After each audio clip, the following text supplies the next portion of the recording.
अस्सलाम वालेकुम, मेरा नाम है अब्दुल बासित और आप देख रहे हैं आरबीआई टेक। जैसे कि आजकल मुख्तलिफ एसीज़ में ख़ास तौर पर इन्वर्टर एसी में 2 से 3 साल बाद कूलिंग कोयल में लीकेज का प्रॉब्लम जो कि अब काफ़ी एसीज़ में आम हो रहा है। अब इसको किस तरह ठीक किया जा सके, क्योंकि कूलिंग कोयल की कॉस्ट काफ़ी ज़्यादा है जो कि नया लेना पॉसिबल नहीं है।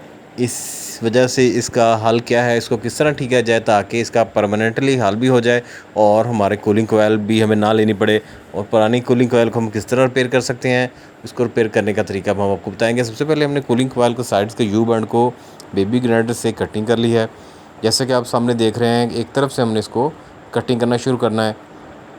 और इस चीज़ में एक चीज़ का ख्याल रखना है, कटिंग करने से पहले हमने यू बैंड का प्लास्टिक का जो कवर जो होता है वो कवर उतारने के बाद हमने इसको रेगमाल से पहले सब यू बैंड का जो नीचे वाला हिस्सा है इसको अच्छे तरीके से साफ़ कर लेना है। साफ़ करने के बाद हमने ग्राइंडर से ये देखें यू बैंड इसके बिल्कुल एक एक करके आसानी से इसकी कटिंग कर लेनी है।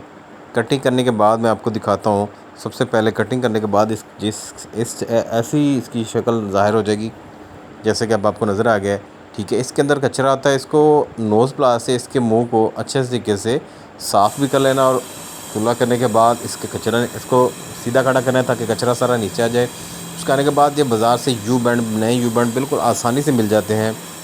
ये एक एक करके हमने यू बैंड सारे वापस लगा दिए। लगाने के बाद हम इसको कॉपर से दोबारा इसकी वेल्डिंग कर ली है, जो कि बहुत ही आसान है, कोई प्रॉब्लम मुश्किल नहीं है। जैसे कि वेल्डिंग होने के बाद आप देख सकते हैं इस तरह की शक्ल इसकी हो गई है। इसको दोबारा पानी से अच्छे तरीके से वाश करके और इसको ब्रश से वाश करना है। वाश करने के बाद हम आपको दिखाएंगे, ये आप देख सकते हैं इसकी ना वेल्डिंग की है। वेल्डिंग की वजह से इसकी थोड़ी सी फिल्स भी डैमेज हुई है, लेकिन इसका कोई इशू नहीं क्योंकि इसके ऊपर प्लास्टिक का कवर आ जाना होता है। ये जी इसके बाद हमने साफ़ करने के बाद इसके ऊपर हमने स्प्रे पेंट से अच्छे तरीके से पेंट कर दिया ताकि दोबारा इसके ऊपर कार्बन आए और इसके यू बैंड की लीकेज ना हो पाए। ये जैसा कि आप सामने देख रहे हैं, इसको हमने ग्रे कलर का स्प्रे पेंट कर दिया है। अब हम आपको दिखाएंगे ये वाला जो स्प्रे पेंट है, ये हमने इसके ऊपर अच्छे तरीके से की 3 दफ़ा इसकी अच्छे तरीके से इसको स्प्रे पेंट करके इसकी तय बना दी है ताकि इसके ऊपर कार्बन आए और इसकी परफॉर्मेंस पहले जैसी हो। उम्मीद है वीडियो आपको अच्छी लगी। चैनल को लाइक और सब्सक्राइब